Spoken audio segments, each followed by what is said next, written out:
মিষ্টি বিক্রেতা মনে করে আমি তো মিষ্টি খাই না, তাই মিষ্টিতে ভেজাল মেশালে আমার কোনো সমস্যা নাই।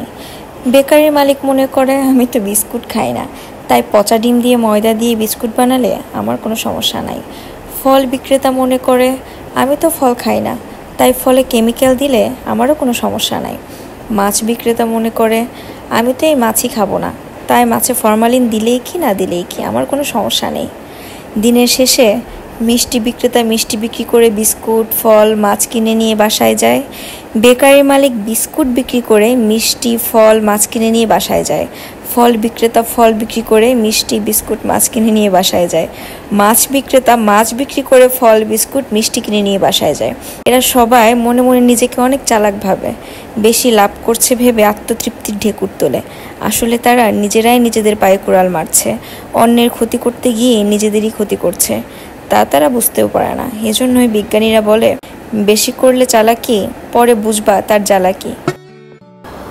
তো আজকে ভিডিওতে যে জিনিসগুলো দেখাচ্ছি এগুলো হচ্ছে আমার আম্মু আমার বাসায় আসছে এতগুলো জিনিস নিয়ে।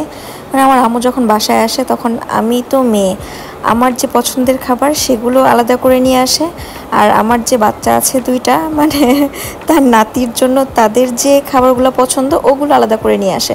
তো এইটা সেটা আনতে আনতে আনতে না অনেক জিনিস হয়ে যায়।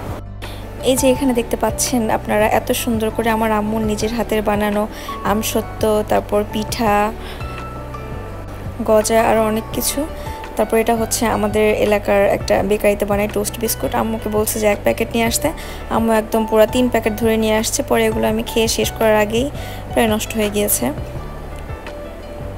তারপর আমি সাধারণত ঢাকায় আমার বাচ্চাদেরকে এখানকার যে ফার্মের দুধ, গরুর দুধ, এগুলা খাওয়াই না, কারণ এগুলো গরুতে প্রচুর পরিমাণ অ্যান্টিবায়োটিক দেয়, সেই দুধগুলো আমি খাওয়াই না। গ্রামে থেকে আনানোর চেষ্টা করি। আর হচ্ছে আমার আম্মু নিয়ে আসে, এখানে প্রায় 10 কেজির মতো দুধ আছে। এই দুধগুলো দিয়ে আমার বাচ্চাদের প্রায় অনেক দিন চলে যাবে।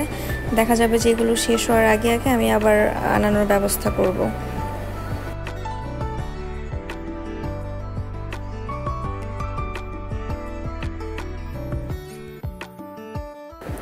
আর এটা অনেক বড় একটা রুই মাছ ছিল, এটা আম্মু কেটে একদম ফ্রিজিং করে নিয়ে আসছে। পিসগুলো দেখতে পাচ্ছেন অনেক বড় বড়, প্রায় 7-8 কেজি ওজনের একটা রুই মাছ ছিল এটা। এখানে এক একটা প্যাকেট 1 কেজি ওজনের 3 কেজি টোস্ট বিস্কুট আছে এখানে। মানে আমি খেয়ে শেষ করার আগে বিস্কুটগুলো প্রায় নষ্ট হয়ে গিয়েছিল। আর এই যে আম্মুর হাতের রান্না কষা কষা গরুর মাংস।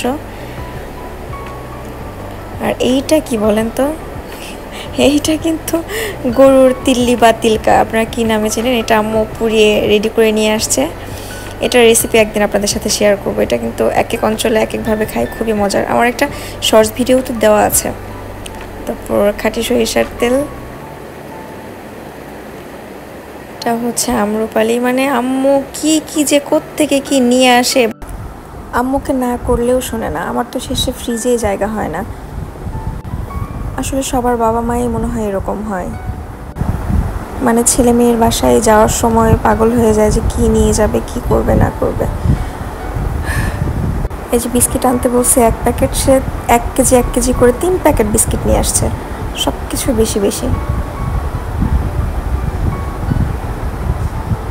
এটা হচ্ছে একটা মানে আমাদের আঞ্চলিক পিঠা, আমার খুব পছন্দের, এটা খুবই মজা, একটু ঝাল ঝাল মিষ্টি মিষ্টি।